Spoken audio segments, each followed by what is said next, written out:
इस लाल बटन को दबाएं, इस घंटी को भी दबाएं और वीडियो को लाइक करें। धन्यवाद। हेलो स्टूडेंट्स, स्वागत है आप लोग का हमारे इस यूट्यूब चैनल पर। और आज हम लोग इस वीडियो में यूपी बोर्ड की कक्षा 6 यानी कि जो कि सरकारी स्कूलों में किताब चलती हैं उन किताबों की विषय गणित कक्षा 6 की विषय गणित से पाठ 10, पाठ का नाम है अपवर्तक तथा अपवर्त। इस पाठ के अभ्यास 10C के प्रश्नों को हल करेंगे। तो अभ्यास 10C में जो कि पहला प्रश्न दिया है वह दिया है अभाज्य गुणनखंड द्वारा निम्नलिखित संख्याओं के मशक ज्ञात कीजिए। इसमें जो कि पहला है, पहले का फर्स्ट वह दिया है 144 और 198। इनका हमें अभाज्य गुणनखंड द्वारा मशक पता करना है। तो सबसे पहले अभाज्य गुणनखंड पता करने के लिए हम इसको काटेंगे। तो 2 साथे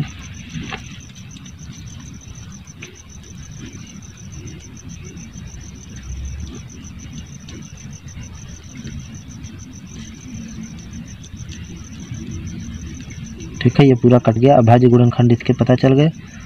और इधर भी 2 से कटेगा, फिर 3,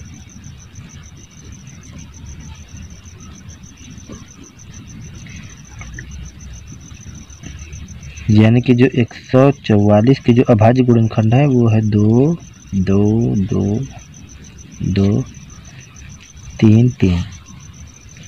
और 198 के जो अभाज्य गुणनखंड है वो है 2, 3, 3 और 11। जब हमें मशक याद करना होता है तो हम क्या करेंगे कि जितने भी हो, अगर यहाँ पर 2 ही अंक है, 2 ही जगह संख्याएं दिए गए हैं, अगर 3-4 जगह संख्याएं दी गई है और उसका भी मशक पता करना है तो हम अभाज्य गुणनखंड ज्ञात करने के बाद ऐसे ही लिख लेंगे और उनमें से मिलाएंगे कि कौन कौन सा अभाज्य गुणनखंड मिल रहा है। जैसे कि इसमें 2 है और इसमें भी 2 है, मिल गया। इसमें 2 है लेकिन अब इसमें और 2 नहीं है तो इसको छोड़ देंगे। इसमें 3 है और इसमें भी 3 है, ये मिल गया। और इसमें भी 3 है, इन दोनों में यही मिल रहा है। इसमें 11 है लेकिन इसमें 11 नहीं है तो ये नहीं मिल रहा है। तो जो जो मिल गया है उसका हम गुणा कर देंगे, यानी 2 गुणे 3 गुणे 3, 2 3 6 3 18, यानी 18। तो इसका जो कि मशक होगा वो होगा 18। ये इस क्वेश्चन का आंसर होगा। इसमें का जो सेकंड दिया है वह है कि 225 का और 450 का। ये लास्ट में 5 है तो 3 से कटेगा, 3 7 33, 3 5।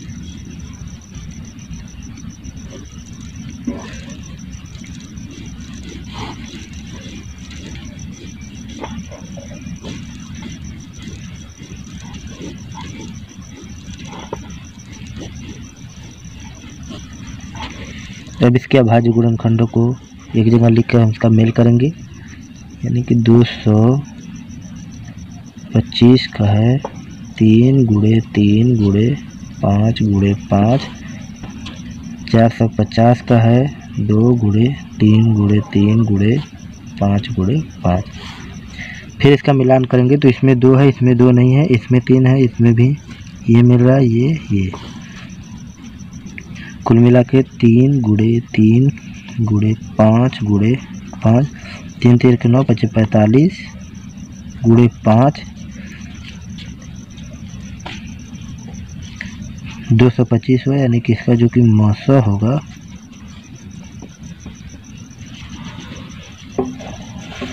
ये इस क्वेश्चन का आंसर होगा।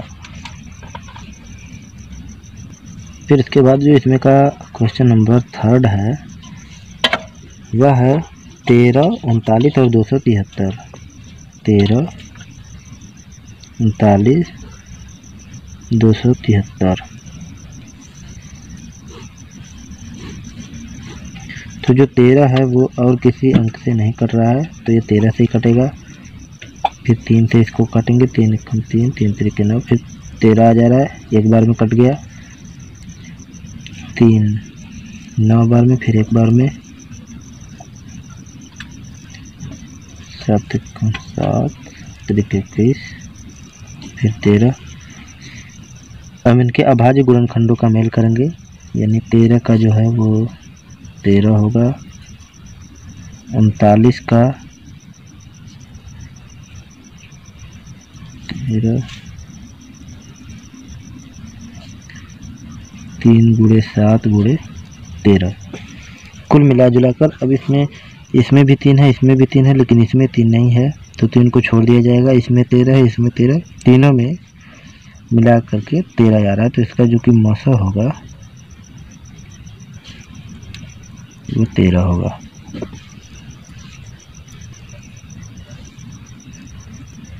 तो इसी प्रकार से इसके मौसा जो है पता करने होंगे, और ये नहीं लग रहा है कि ज़्यादा कठिन है। अब तक आप लोग को समझ में आ गया होगा कैसे लगाना है। तो इसमें हम क्या कर रहे हैं कि क्वेश्चन नंबर जो इसमें का चौथा है, पाँचवा है, छठवां है, पहले प्रश्न का जो चौथा, पाँचवा, छठवां नंबर है, इन तीनों क्वेश्चन को हम हल नहीं करेंगे। और आप लोग कोशिश करिए, अगर जबकि नहीं आपसे हो पाएगा तो कमेंट में लिखिए, उसको फिर मैं हल कर दूंगा। फिर उसके बाद चलते हैं क्वेश्चन नंबर 2 पर। क्वेश्चन नंबर जो कि 2 है, इसमें दिया है कि भाग विधि द्वारा निम्नांकित संख्याओं का मौसा ज्ञात कीजिए। इसमें का पहले को पहले हल करते हैं। दिया है 442 और 1261। तो भाग विधि द्वारा ज्ञात करना है हमें। पहले इससे हम इसको भाग देंगे, 4 4 3 2।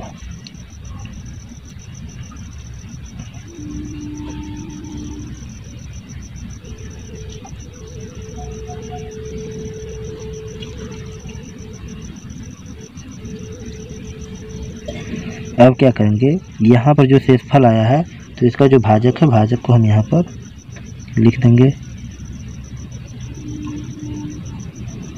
एक बार में।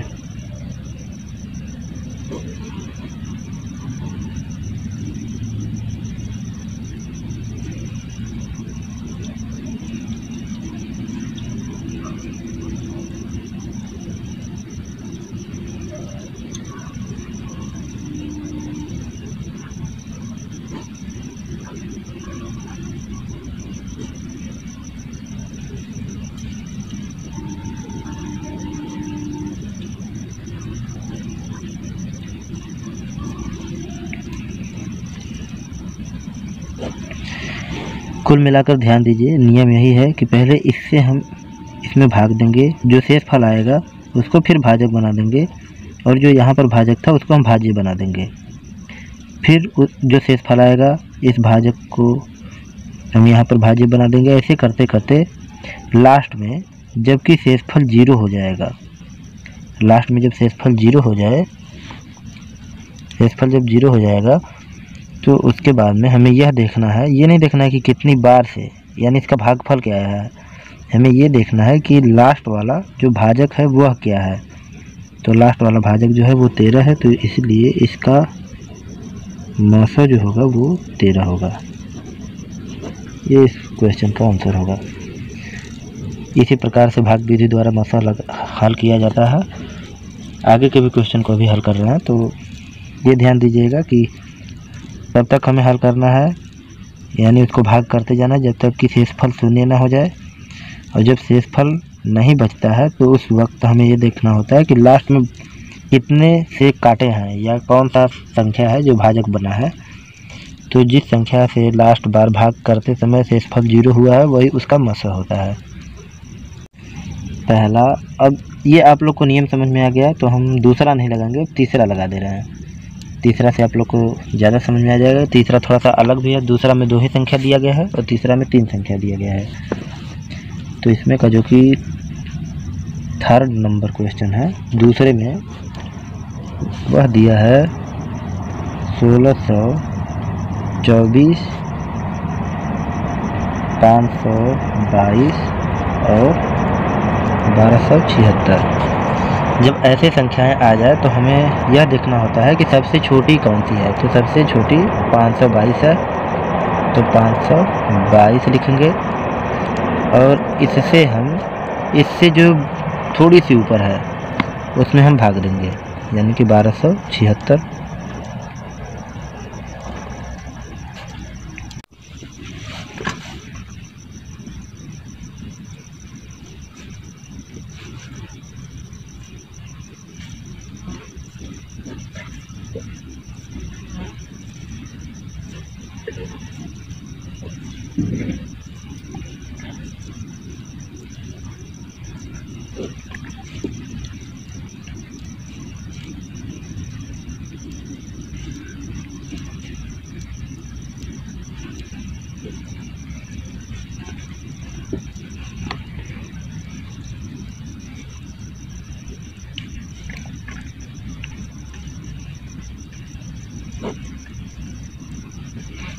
इसमें देखिए लास्ट में 58 से कटा है, जबकि शेषफल 0 हुआ है।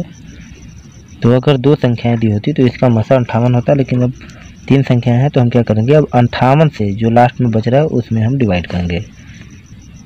58 से 1624।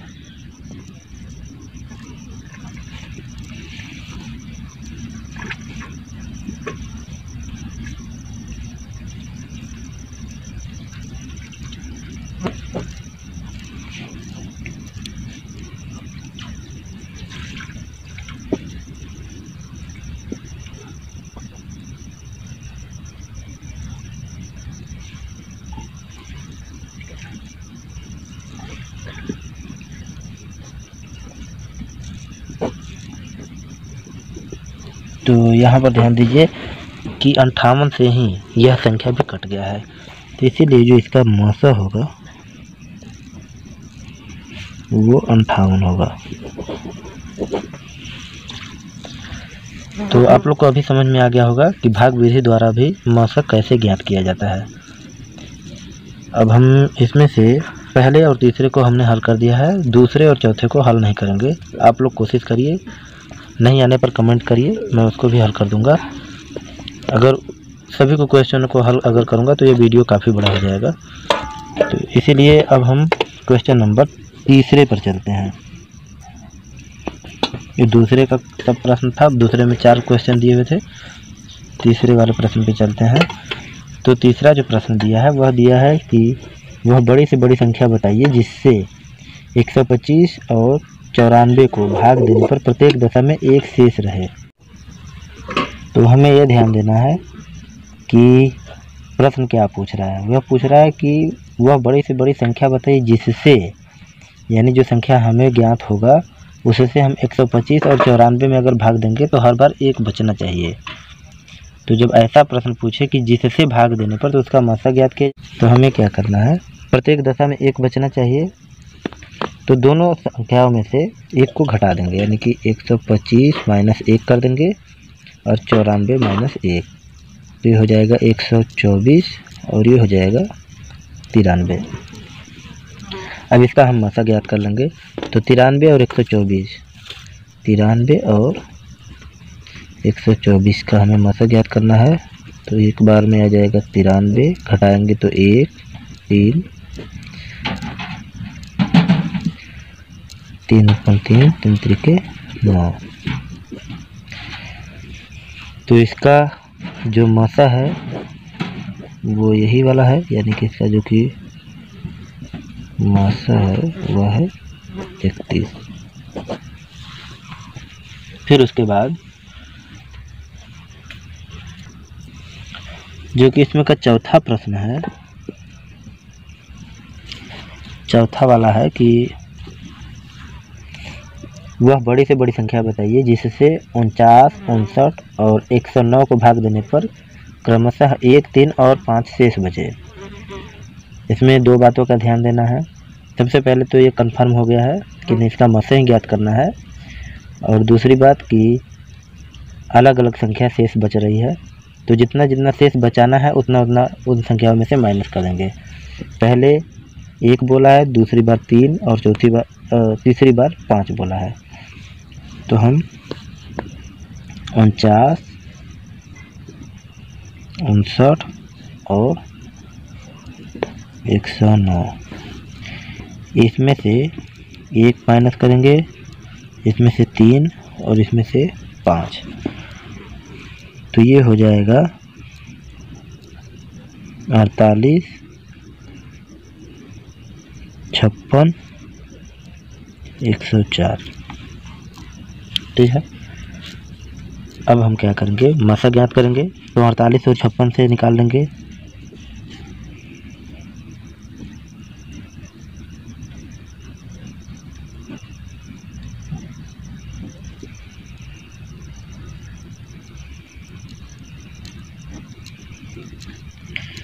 तो इन दोनों संख्याओं का मसा 8 आया है। अब 8 से ही 104 में भी दे देंगे भागा।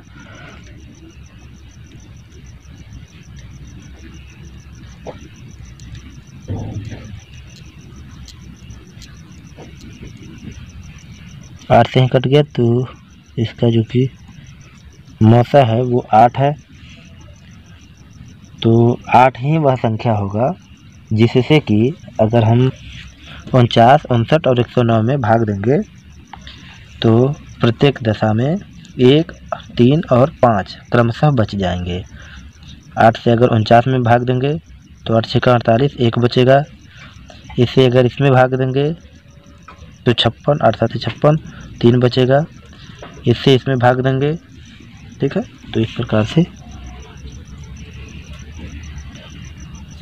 ये इसका आंसर हो जाएगा। जो मसा है वही इसका आंसर भी है।